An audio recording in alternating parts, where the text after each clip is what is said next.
Talk a little about like you said, the frugal stages, because I think a lot of inspectors don't understand the realities of that first year where Yep. you might be making a grand, 2 grand a month, sometimes Yep. tops, and Hmm. how to mentally balance that and then how to plan for it. And yeah, if you Yeah. could just talk a little about your mindset throughout Yeah. that year. So for me on that, coming from literally shutting down a $2 to $3 million a year business due to COVID with what I had, and now I'm literally wiped out. So my first year, it's like, okay, what do I have to have versus what do I need to have versus what do I want to have? So I had a three-step program of kind of my mentality. There was probably a lot of stuff my own tools that I already had. I got my screwdrivers, I got my drills, I got all my basic stuff. All right, I got to get a good flashlight. Um, I need to buy a drone because I don't want to get on two-story roofs. Mm, So, okay, what is my first purchase on a drone? Ironically, it's I had a lot of kids that worked for me, and there's a couple of them that literally do drone stuff, making videos for sports team and stuff. I'm like, Dre, what one should I get for what I'm trying to accomplish? And he's like, he calls me Oak, old ass knees. I got you, I Oak. Come on. got old ass knees too.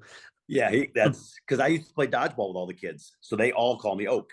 That's great. So I'm like, this is perfect. So he literally took me out. He's like, fly this one, fly this one. I'm like, I can do this one, perfect. So I bought Black Friday. I actually bought a refurbished DJI 2 to start. DGI 2? Yeah, DJI Mini 2, and it was like $700. I Yeah, want to say no, it wasn't even that much. It was probably 549, but then I bought some accessories that first year. I didn't need to have it, but I'm like, I need to get a good case so I don't break it. I need to have this. So it was what I needed to have versus what I want to have. I needed to have a great flashlight. I needed to have my drone to do the roof. I had a ladder in my garage that I could suffice. The first probably 6 months, I used my Jeep, my personal vehicle, to do my stuff, um, and that was really all I had to get started.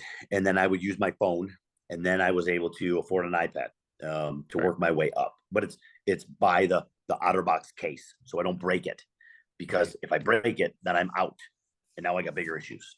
Yeah, there's so So many yeah. little decisions in that first year of like buy it Hmm. for premium and you maybe don't have to buy it again, or you kind of go low to mid Yeah. grade and maybe take that risk. Yep. Um, how That's about been a struggle for me yeah, because there's some things now that I look back and go, man, I wish I would have bought that. So I'm going to end up spending a little bit more. I just couldn't afford to do it to start. yeah. Sounds like you just had a system of prioritizing needs, wants. You knew what was Hmm. premium, what wasn't, and then kind of make the call from there.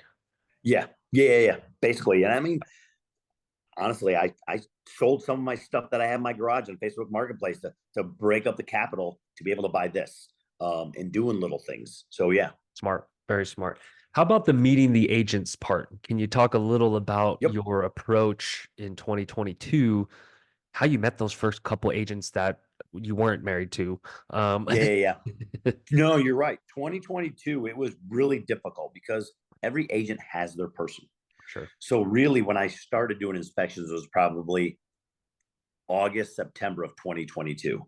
And you get the traditional, you go into the offices, you drop off little bags of candy, you're trying to just meet.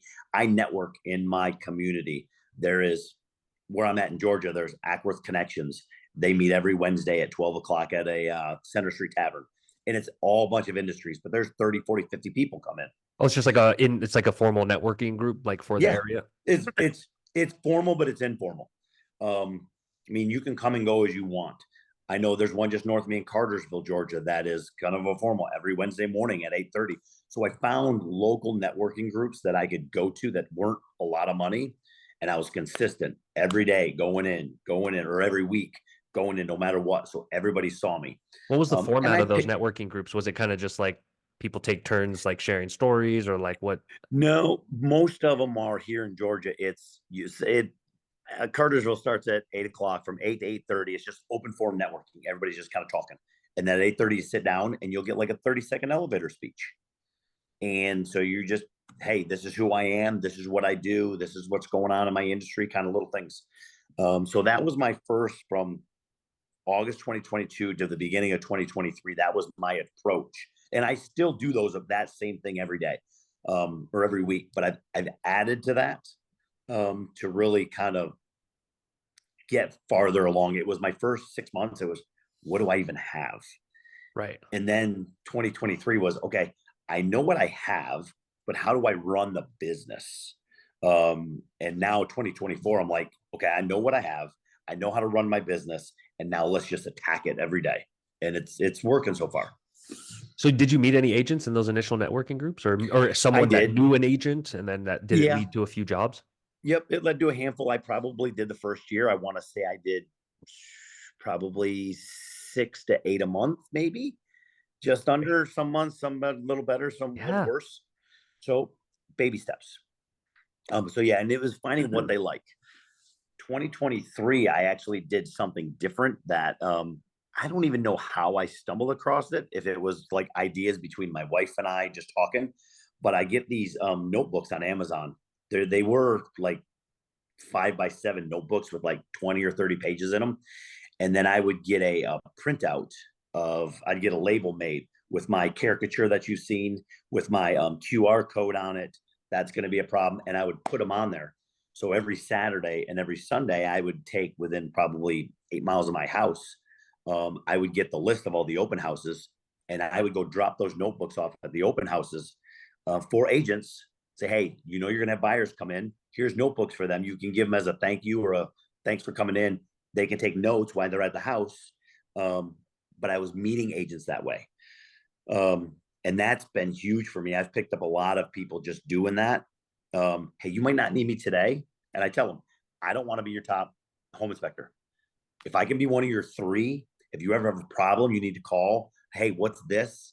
Like, I even tell the lady agents, if you're going out to a house to show it and you're not comfortable and I have time in my schedule, give me a call. I'll drive out with you, just to That's be that great. person to where I'm just in your mind. I just want to be in your mind. That's it.